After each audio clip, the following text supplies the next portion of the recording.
ಸಾರಾ ಗೋವಿಂದ್ ಅವರು ಮನೆಯಲ್ಲಿ ಮನೆ ಮೇಲೆ ಅವರು ಮಾಡಿರೋ ಧಮಕಿ, ಅವಾಚ್ಯ ಶಬ್ದಗಳು, ಜೀವ ಬೆದರಿಕೆ, ದೊಡ್ಡ ಪ್ರಮಾಣದ ಗಲಾಟೆ, ದಂಪಾಟ, ರಾಜಕಾರಣ, ಇದು ನಾನು ಒಬ್ಬನೇ ಕೊಡ್ತಿರೋದಲ್ಲ. ನನ್ನ ಜೊತೆ ಬೆಂಬಲಿತವಾಗಿ ನಿಂತಿರುವ ಎಲ್ಲ ಒಂದು ದಲಿತ ಪರ ಸಂಘಟನೆಗಳು, ಮಹಿಳಾ ಪರ ಸಂಘಟನೆಗಳು, ಆದಿವಾಸಿ ರೈತ ಕಾರ್ಮಿಕ ಸಂಘಟನೆಗಳು, ಅಲೆಮಾರಿ ಸಂಘಟನೆಗಳು, ನಮಗೆ ಭ್ರಷ್ಟಾಚಾರ ವಿರೋಧಿ ಸಂಘಟನೆಗಳು, ಪ್ರಾದೇಶಿಕ ಕನ್ನಡ ಭಾಷೆ ಸಂಘಟನೆಗಳು, ಯಾರ್ಯಾರು ನ್ಯಾಯಕ್ಕೋಸ್ಕರ ನಿಂತಿರೋ ಈ ವಿಚಾರದಲ್ಲಿ ನಮಗೆ ಪೊಲೀಸರು ಕ್ರಮ ತಗೋಬೇಕು ಅನ್ನೋದು ಎಲ್ಲರೂ ಕೂಡ ಅದನ್ನು ನನ್ನ ಜೊತೆ ನಿಂತ್ಕೊಂಡಿದ್ದಾರೆ. ಈ ವಿಚಾರದಲ್ಲಿ ಸಾರಾ ಗೋವಿಂದ್ ಅವರು ಬರೀ ಒಂದು ವಾರದ ಹಿಂದೆ ಹೋದ ಶನಿವಾರ 25ನೇ ತಾರೀಕು ಮಾಡಿದ ಧಮಕಿ ಒಂದೇ ದಿನ.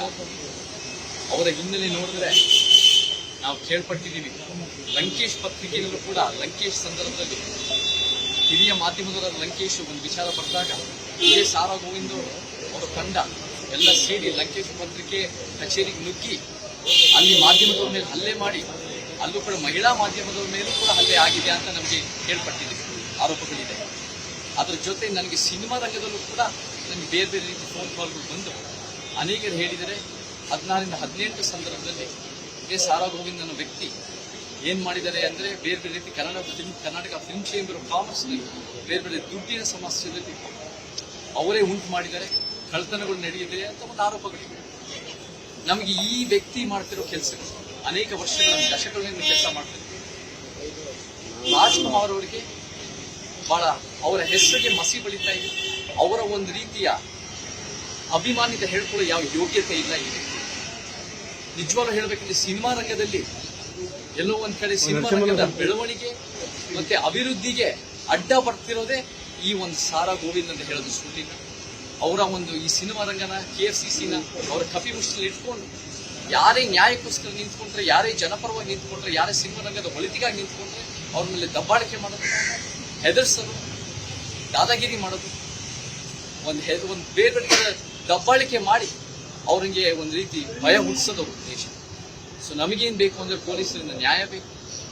ನಾವು ಪೊಲೀಸ್ನವರು ಅಲ್ಲೇ ಇದ್ರು ಇದೆಲ್ಲ ನಡೀತಿರುವಾಗ ಶನಿವಾರ 25ನೇ ತಾರೀಕು ಮಾಧ್ಯಮದವರು ಇದ್ರು, ಕರ್ನಾಟಕ ಜನ ನೋಡಿದ್ದಾರೆ, ಎಲ್ಲರೂ ಗೊತ್ತಿದೆ, ಎಲ್ಲರೂ ಕೇಳಿಸ್ಕೊಂಡಿದ್ದಾರೆ, ಎಲ್ಲ ಮಹಿಳೆಯರು ಕೇಳಿಸ್ಕೊಂಡಿದ್ದಾರೆ, ಪ್ರತಿಯೊಬ್ಬರು ಕೇಳಿಸ್ಕೊಂಡಿದ್ದಾರೆ ಅವ್ರ ಮಾತುಗಳನ್ನ, ಅವ್ರ ಒಂದು ಅಶ್ಲೀಲ ಮಾತು. ನಮಗೇನು ಬೇಕು ಅಂದ್ರೆ ಅವ್ರ ಮೇಲೆ ಕಾನೂನಾತ್ಮಕವಾಗಿ ಗಟ್ಟಿಯಾದ ಕ್ರಮ ಬೇಕು. ಯಾಕಂದ್ರೆ ಜೀವ ಬೆದರಿಕೆ ಕೊಡ್ತಾ ಇದ್ದಾರೆ, ಬೇರೆ ರೀತಿ ಅವ್ರಿಗೆ ಯಾರು ಪ್ರಶ್ನೆ ಮಾಡೋಕ್ಕಾಗಲ್ಲ ಅವರನ್ನ, ಅವರು ಕಾನೂನು ಮೀರಿದ್ದು ಅನ್ನೋ ರೀತಿಯಲ್ಲಿ ಕಾನೂನು ಯಾವ ಬೇಕಾದ್ರೂ ಕೈ ತಗೋಬಹುದು ಅನ್ನೋ ರೀತಿಯ ಒಂದು ರೀತಿಯ ಭ್ರಮೆನಲ್ಲಿದೆ, ದುರಾಂಕಾರದಲ್ಲಿ ಗೂಂಡಾವರ್ತನೆಯನ್ನು ನಡ್ಕೊಂಡು ಹೋಗ್ತಾರೆ. ಇದು ತಡವಾಗಿ ಅಂತ ಪ್ರಶ್ನೆ ಬರಲ್ಲ. ಇಲ್ಲಿ ಏನಾಗಿದೆ ಅಂದ್ರೆ ಪ್ರತಿದಿನ ನಮಗೆ ಏನೇನು ಮಾಹಿತಿ ಇದೆ ಎಲ್ಲ ಕಲೆ ಎಲ್ಲ ಸಂಗ್ರಹಣೆ ಮಾಡಿ ನಾವು ಎಲ್ಲ ಸಂಘಟನೆಗಳ ಮುಖಾಂತರ, ನಾನು ಒಬ್ಬನೇ ಬರಬೇಕು ಅಂದ್ರೆ ಅವತ್ತಿನ ದಿನನೇ ಬರ್ಬೋದಾಗಿತ್ತು, ಬಟ್ ಎಲ್ಲ ಸಂಘಟನೆ ಜೊತೆಗೆ ಸೇರಿ ನಾವು ಬರಬೇಕು ಅಂತ ಒಂದು 5-6 ದಿನ ಆಗಿ ಪಕ್ಕ ನಾವು ದಾಖಲೆ ಇಟ್ಕೊಂಡು ನಾವು ಇದಕ್ಕೆ ಬಂದಿದ್ದೇವೆ. ಇವಾಗ ಏನ್ ಹೇಳಿದ್ದಾರೆ, ನಮ್ಗೆ ಅಕ್ನಾಲಜ್ಮೆಂಟ್ ಕೊಟ್ಟಿದ್ದಾರೆ. ಅಕ್ನಾಲಜ್ಮೆಂಟ್ ಕೊಟ್ಟು ಅವ್ರೇನ್ ಹೇಳಿದ್ದಾರೆ ಅಂದ್ರೆ ಅವ್ರು ಒಂದು ಲೀಗಲ್ ಒಪಿನಿಯನ್ ತಗೊಂಡು 4ರಿಂದ 5 ಗಂಟೆ ಒಳಗೆ ನಮ್ಗೆ ಏನೇನು ಕಾನೂನಾತ್ಮಕವಾಗಿ ಮಾಡ್ಬೋದು ಅಂತ ಮಾಡ್ತಾರೆ ಅಂತ ನಮಗೆ ಮಾತು ಕೊಟ್ಟಿದ್ದಾರೆ. ನಾವು ಅವರನ್ನ ನೋಡ್ತಾ ಇದ್ದೀವಿ. ಕಾನೂನು ಎತ್ತಿಡಿತಾರೆ, ಯಾರು ಕಾನೂನು ಮೀರಿರೋರಲ್ಲ, ಎಲ್ಲರೂ ಕಾನೂನು ಅಡಿಯಲ್ಲಿ ಸಂವಿಧಾನ ಅಡಿಯಲ್ಲಿ ಇದ್ದಾರೆ ಅನ್ನೋ ರೀತಿಯಲ್ಲಿ ನಮ್ಗೆ ಇದರಲ್ಲಿ ನಾನಷ್ಟೇ ಅಲ್ಲ, ಇಲ್ಲಿ ಎಲ್ಲ ಜನಪರ ಸಂಘಟನೆಗಳ ಜೊತೆಗೆ ಸೇರಿ ಇಲ್ಲಿ ನನ್ನ ಜೊತೆ ನಾವೆಲ್ಲರೂ ಸೇರಿದ್ದೀವಿ. ನನ್ನ ಹೆಸರು ಮತ್ತೆ ಯಾರ್ಯಾವ ಸಂಘಟನೆಗಳು ಬೆಂಬಲಿಗಳು ಅಂತ ನಾನು ಅದನ್ನ ನಾವು ಮುಂದಿನ ದಿನಗಳಲ್ಲಿ ನಾವು ಮಾತಾಡ್ತಾ ಹೋಗ್ತೀವಿ. ನಮ್ಗೆ ತಾಳಕ್ಕೆ ಯಾರು ಒಂಥರ ಕುಣಿತಾ ಇದ್ರೆ ತಾಳಕ್ಕೆ ಒಂದು ಬೇರೆ ಬೇರೆ ರೀತಿ ಒಂದು ದಲಿತ ವಿರೋಧಿ ಮಾತಾಡಿದಂತ ಆರೋಪ ಇದೆ.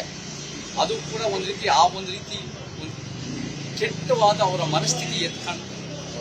ಸೊ ಈ ರೀತಿಯ ವಿಚಾರಗಳು ಎಲ್ಲ ಹೊರಗೆ ಬರಬೇಕು, ಎಲ್ಲ ಸತ್ಯತೆಗಳು ಹೊರಗೆ ಬರಬೇಕು. ನಮಗೆ ನ್ಯಾಯ ಬೇಕು.